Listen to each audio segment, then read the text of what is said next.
जब विषम परिस्थिति आ जाए, ऐसा लग रहा है कि आपने पशुपति व्रत कर लिया सोमवार। हर हर महादेव, श्री शिवाय, नमस्तुभ्यम। दोस्तों, आज की कथा में पूज्य पंडित प्रदीप मिश्रा जी ने इच्छा पूर्ति का विशेष उपाय बताया है। तो आइए चलते हैं, सुनते हैं और उपाय को करके देखते हैं। हर हर महादेव, श्री शिवाय, नमस्तुभ्यम। की अष्टमी का प्रयोग कर लिया, मैंने शंकर जी की आराधना कर ली, तो भी विषम परिस्थिति चल रही, अभी तक कोई सुधार आने को तैयार नहीं है। तब शंकर जी के मंदिर में जब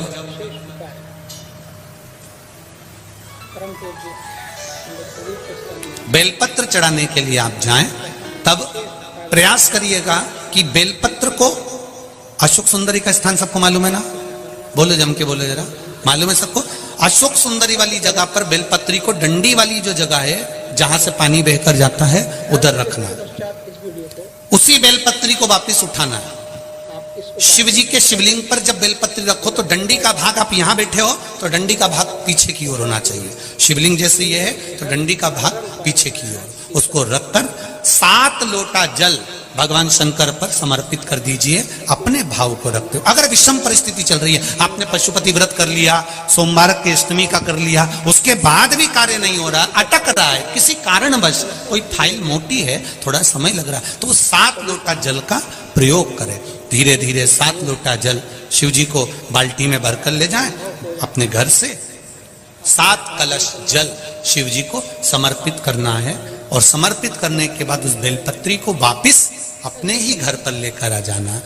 11 दिन 21 दिन उसको रखो, फिर उसका विसर्जन वापिस किसी नदी, सरोवर, तालाब या वृक्ष के नीचे कर दीजिए। बाबा हाथ पकड़कर बाहर निकाल ही देगा। परिस्थिति अगर बहुत विषमता, बहुत विषम परिस्थिति में, उस जगह पर इसका प्रयोग कर। शंकर भगवान को रिझाना, बेलपत्र का प्रयोग भगवान शिव को रिझाने का जो आनंद है, शिव को जो मनाने का आनंद है, वो एक स्वरूप ही अलग है, उसका एक स्वरूप आनंद। ऐसा अवसर आपको 1 साल के बाद ही मिलेगा।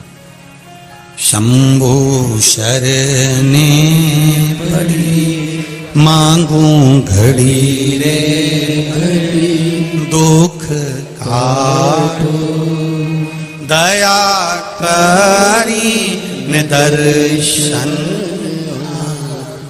शिव की आराधना का फल प्राप्त, भक्ति प्रबल होनी चाहिए। चंद्रदेव की काया ठीक हो गई। आज दक्ष प्रजापति की सभा लगी है, शिव जी जाकर बैठ गए, उठ नहीं पाए, नमन नहीं कर पाए, प्रणाम नहीं कर पाए, देख नहीं पाए। जब नहीं देखा, दक्ष प्रजापति को क्रोध आ गया।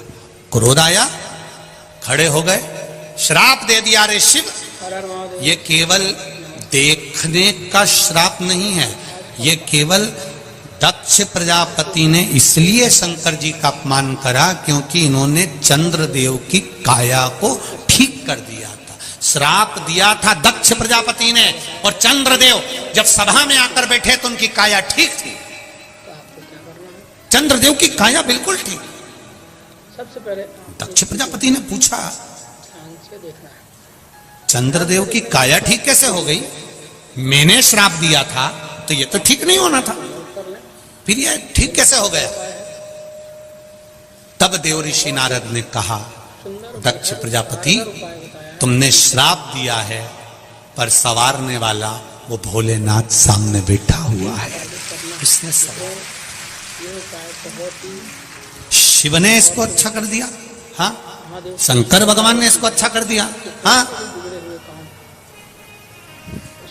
रुको, अब गुस्सा, अब क्रोध चरम पर पहुंच गया। अब क्रोध पहुंचा तो जैसे ही दक्ष प्रजापति अंदर आए और नारद जी ने कह दिया कि चंद्र की काया इसलिए ठीक हुई क्योंकि उसको शिवजी ने ठीक कर दिया, तो अंदर आते से ही तिलबिला रहे थे।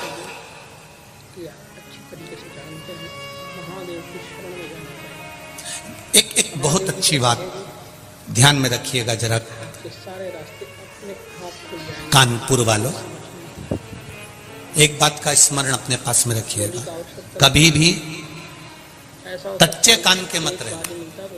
कोई अगर तुमको भर दे, कोई तुमको कुछ कह दे, कई लोग ऊंचे ऊंचे पद पर बैठे रहते हैं, बहुत ऊंचे ऊंचे सिंहासन उनके पास में रहते हैं, बहुत ऊंचे पद पर बैठने के बाद भी कोई उनको भर देता है, सर इस व्यक्ति ने तुम्हारे लिए ऐसा किया था, सर की बुद्धि में वो बैठ गई, अब सर उससे बदला लेकर तुरंत ट्रांसफर कर दी है।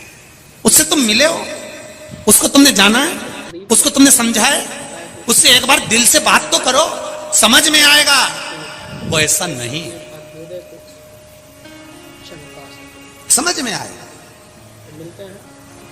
किसी के लिए अपशब्द कहने से पहले, किसी को ताना देने से पहले, किसी को गाली देने से पहले, किसी को आड़ा टेढ़ा बोलने से पहले, किसी पर उंगली उठाने से पहले, किसी पर आक्षेप लगाने से पहले एक बार उससे जाकर पर्सनल मिलिए, एक बार जाकर पर्सनल मिलो और अपने पूरे परिवार के साथ मिलो कि व्यक्ति ठीक है कि बुरा है, साथ जाइए उसके मिलने के। देंगे आप बैठो अभी मौका देंगे, पर्सनल मिलिए उसको जाकर आप। और जब आप उसके पास में जाओगे, उससे मिलोगे, अपने दिल की बात कहोगे, अपने चित्त की बात कहोगे, अपने हृदय की बात कहोगे, तब समझ में आएगा कि सामने वाला व्यक्ति कैसा है।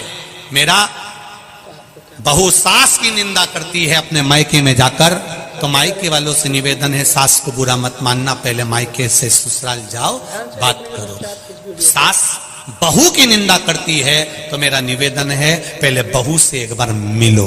सास बुरी है तो उससे भी मिलने का प्रयास करना, और बहू बुरी है तो उससे भी मिलने का प्रयास करना। जरूर इनमें कुछ ना कुछ अच्छा होगा, ये निश्चित है। हर एक व्यक्ति बुरा नहीं हो सकता, ये निश्चित है।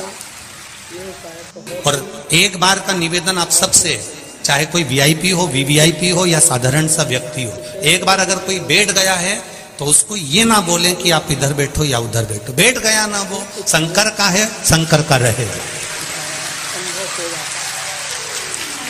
वो शिव का है। उसको नहीं मालूम कि आपका वीआईपीपन क्या है, पर वो शंकर का है। इसलिए आपने देखा होगा राम जी की शादी में सारे देवता है, शंकर जी की शादी में पहली पत्रिका ही भूत चुड़ैल को गई थी। तो यहां तो जो आया है वो शंकर का है। और शिव जी की शादी में सबसे आगे देवी देवताओं आगे थे, पर पीछे तो मेरे महादेव के भक्त थे अड़भंग। उनको कोई मतलब नहीं, उनको तो केवल शिव से मतलब, अड़भंग था। इस अवसर को हाथ से जाने नहीं देना और उपाय करके अपने जीवन में आ रही बात, हमारा ये मना नहीं है, हमारे लिए वीवीआईपी वीआईपी और आप सब एक जैसे हो। हमारे लिए उसके लाखों दीवाने, बड़े से बड़े उसके चरणों में कंकड़ माटी से पड़े, उसके लिए सब बराबर। गुलाब जामुन खाओगे तो भी पेट में जाएगी, रबड़ी खाओगे तो भी पेट में जाएगी। हो सकता है तुम्हारे पास में अलग डिपार्टमेंट हो, तुम भेज दो तो वो अलग बात है। और मेरे महादेव के पास में तो एक ही डिपार्टमेंट है, जो शिव की कथा में आ गया, भगवान ने कह दिया वो भले कुछ भी है, उसकी झोली मैं भर कर भेजूंगा। वो गरीब है अमीर है जो है, उसकी झोली मुझे भर। 3 घंटे कथा का रसतत्व आपके लिए और हमारे लिए। केवल आप कथा सुनते ऐसा नहीं है, हम भी कथा सुनते, वाचने के साथ में हम भी उस पर स्मरण करते।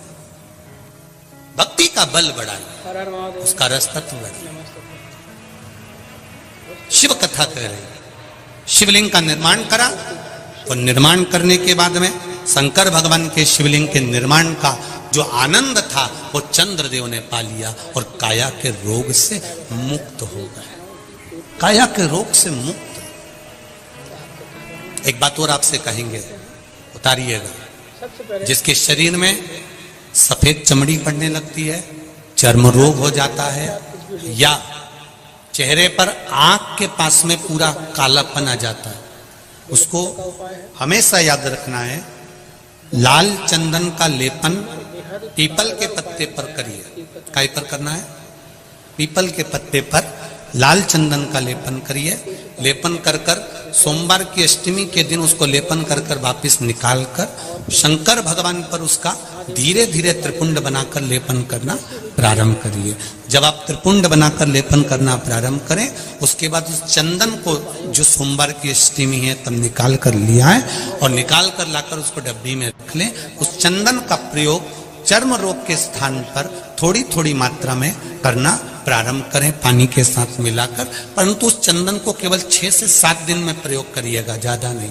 धीरे धीरे चमड़ी परंतु उसको सोमवार की अष्टमी के दिन सिद्ध कर कर बनाना है। उसको सोमवार की अष्टमी के दिन चढ़ाना है श्री शिवाय नमस्तुभ्यम या ओम नमः शिवाय या पंचाक्षर मंत्र या महामृत्युंजय मंत्र, जो आपको आता हो, शिव जी का जो नाम आपको याद हो उसको बोलकर चढ़ा दो। उसको लिया, फिर उसको अपने शरीर पर लगाना प्रारंभ करो। उसका फल आपको 15 दिन के अंदर धीरे धीरे धीरे धीरे प्राप्त होना प्रारंभ हो।